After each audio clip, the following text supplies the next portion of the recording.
Hello world, welcome back to The Sheep and the Wolf. Today I'm doing another tag video. I was tagged by Lucy and Veronica from Bookish Best Friends to do the Winter is Coming book tag ages ago.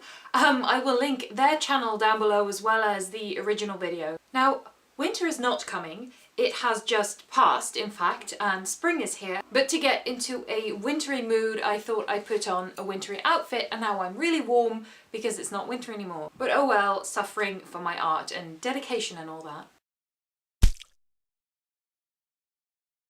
So this tag consists of 9 prompts, I believe, that all have something to do with winter and snow and ice, and I'll just be going through them. I'm reading the prompts from my laptop, which is over there, so if I keep looking to the right side of the screen, my right, your left? Yes, you'll know what's going on. The first prompt is snow. It's beautiful, but then it starts to melt. A book or book series that you loved in the beginning, but then in the middle realised that you didn't like anymore. I'm gonna go with The Maze Runner by James Dashner. I don't own that book, so I don't have a physical copy to hold up, but just picture it somewhere. I chose this book because it's one of the first ones that sort of just popped into my head when I read this question. I was very excited for this book before I started reading it, and so when I was actually reading it, I kind of explained away all the stuff that I didn't like. But then there comes a point when you can't do that anymore, and I came to the crushing realization that I just don't really care about this book. The second prompt is snowflake, something beautiful and always different.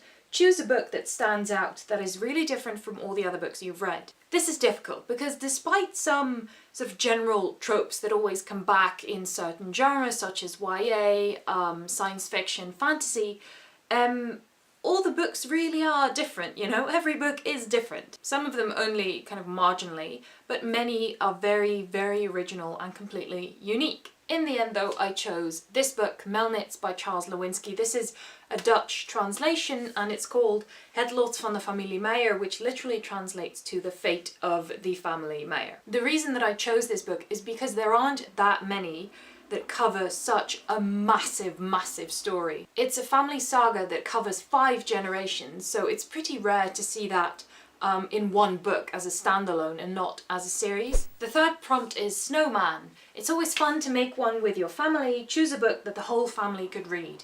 Now this is interesting because my entire family has very different reading tastes. I mean, my brother and I would be fine, and we could probably work something out with my sister as well.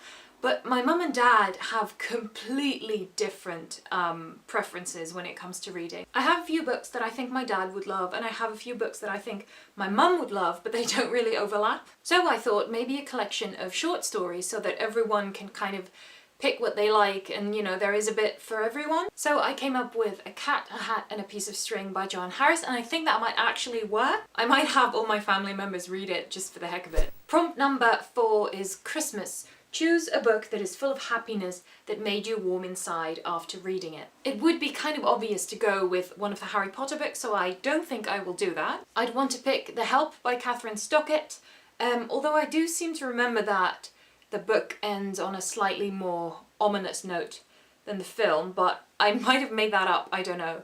And it's obviously not a book that is full of happiness. There is also a lot of misery in there, but in the end, I think it is a happy book. For something lighter, maybe The 100-Year-Old Man by Jonasson. That's a pretty upbeat book and very funny as well. The 5th prompt is Santa Claus. He brings wonderful presents. Choose a book that you'd like to get for Christmas. Well, obviously Christmas is not for a while, so I'd go with my birthday, which is in July. If I haven't completed the Lunar Chronicles by then, that's definitely something I'd like to receive as a gift.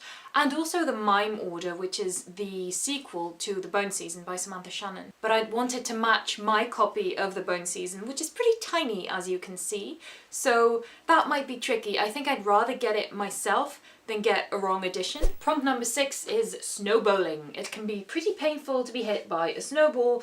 Choose a book that hurt, that made you feel some strong emotion like sadness or anger. I chose The Book Thief by Markus Zusak. I cannot even begin to describe the emotions that this book made me go through. I mean, it's a tale of hope in the end, definitely, but there is also a lot of sadness, misery, loss, injustice. It's a really, really well-rounded story with an amazing narrator.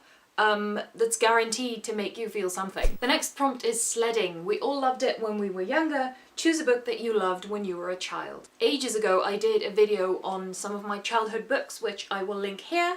And one of the books that I really loved as a child, but that I still love now, is Crusade in Jeans by Thea Beckman. It's one of very few Dutch children's books that has been translated into English, and it's definitely a book that I would recommend to everyone. Prompt number 8 is Frostbite. Choose a book that you were really disappointed in.